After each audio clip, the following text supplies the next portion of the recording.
भरत जी का नाम रखा गया, उसके बाद शत्रुघ्न जी का नाम।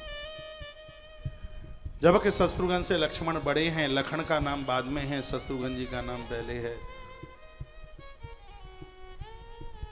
ऐसा क्यों? यह भी मैं निवेदन करना चाहूंगा। भगवान राम का गरुण ही भरत बन करके आया, उनका चक्र ही श्री शत्रुघ्न जी बनकर, और उनका स्वयं शेष है वो लखन बन करके आया। लक्ष्मण इतने बढ़िया हैं, जो ज़्यादा बढ़िया चीज़ होती है वो बड़ी तपस्या के द्वारा और बड़े इंतजार के बाद ही मिलती है। छोटे मोटे वक्ता पहले बोल बाल के चले जाते हैं, जो ज़्यादा प्रखर है घंटों घंटों उसका इंतजार करना पड़ता है। छोटी मोटी चीज़ें सागर मंथन में से पहले निकल आई, अमृत तो बाद में ही निकल के आता है। लक्ष्मण इतने बढ़िया है, इसलिए उनको पीछे के लिए रख लिया। शत्रुघ्न जी का नाम रखा गया, जाके सुमिरन ते रिपुनासा। नाम शत्रुघ्न वेद प्रकाशा। वेद कहते हैं जिसका नाम लेने से दुश्मन परास्त हो जाएं, उनका नाम शत्रुघ्न। अब यहाँ ये प्रश्न उठता है, पूरा रामायण पढ़ें तो राम जी ने दुश्मनों को मारा, लक्ष्मण ने भी मारा, लेकिन ऐसा तो कहीं मिलता नहीं है कि शत्रुघ्न ने भी कुछ ऐसा कुछ किया हो, कोई बहुत बड़े युद्ध किए हूँ, मिलता नहीं है। चलो ठीक है, एक लवणासुर को मारा, वैसे तो बहुत ज़्यादा कुछ ऐसा मिलता नहीं है। तो फिर यह चौपाई गोस्वामी जी ने कैसे डाली? तो संत अपना भाव बताते हैं, राम लक्ष्मण ने तो बाहर के शस्त्रों को मारा, लेकिन शत्रुघ्न जी महाराज ने हृदय रूपी अयोध्या में रहने वाली लोभ की पिटारी मंथरा को आघात किया। मंथरा लोभ है।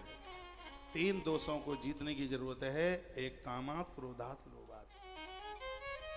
श्रीमद् भगवत गीता भी इसके ऊपर जोर देती है। माता मंदोदरी भी बोलती है अपने पति के सामने, नाथ नरक के कर। ये तीनों के तीनों नरक के दरवाजे। काम, दूषित इच्छाएं। आज लोगों की इच्छाएं बहुत दूषित हो गई हैं। जीवन में आवश्यकता होनी चाहिए ज़्यादा, लेकिन इच्छाएं होनी चाहिए कम। इच्छाएं ज़्यादा हो गई हैं, आवश्यकताएं कम हो गई हैं। तो आपकी रसोई और बाथरूम से पता लगता है। आपकी रसोई में देखा जाता है तो खाने पीने की चीज़ें कम हो गई हैं, बाथरूम में जाके देखो तो लीपा पोती की चीज़ें ज़्यादा मिलती हैं। दाल होगी 250 ग्राम, मुंह पोतने वाले ट्यूब रखे होंगे 500-500 रुपए के। 10 तरह के शैम्पू, 10 तरह के साबुन, तो भी मुंह बनरिया ही जैसा लगता है, इतनी लीपा पोती करके। इच्छाओं को कम कीजिए और आवश्यकताओं को बढ़ाइए। आपके घर में पुरानी दालें मिले, आपके घर में पुराना गुड़ मिले, पुराना चावल मिले, रात को 10 आदमी भी आपके यहां आ जाएं तो माथे में दर्द ना हो कि इनको अब कैसे खिलाया जाए, कितने उधार बने, इतना सामान भरा पड़ा रहे, इससे घर में बरकत होती है। इतने कंजूस मक्खी चूस बन गए हो, पेट फूल जाता है घर में कोई रिश्तेदार आता है तो। अतिथि की सेवा प्राण की आहुति डाल करके भी देनी पड़े तो करनी चाहिए। राजा मोरत ध्वज की कथा पढ़ लेना, इसके लिए आरा चला दिया बच्चे को, अतिथि सेवा को नहीं बिगड़ने दिया। पूज्य श्री डोंगरे जी महाराज कहते हैं, जो दूसरों को खिलाते खिलाते स्वयं भूखे रह जाते हैं, भगवान कुबेर उनके दरवाजे पर कटोरा लेके आते हैं, तुम मेरे दाता। अपनी परवाह मत कीजिए, अपनी चिंता मत कीजिए।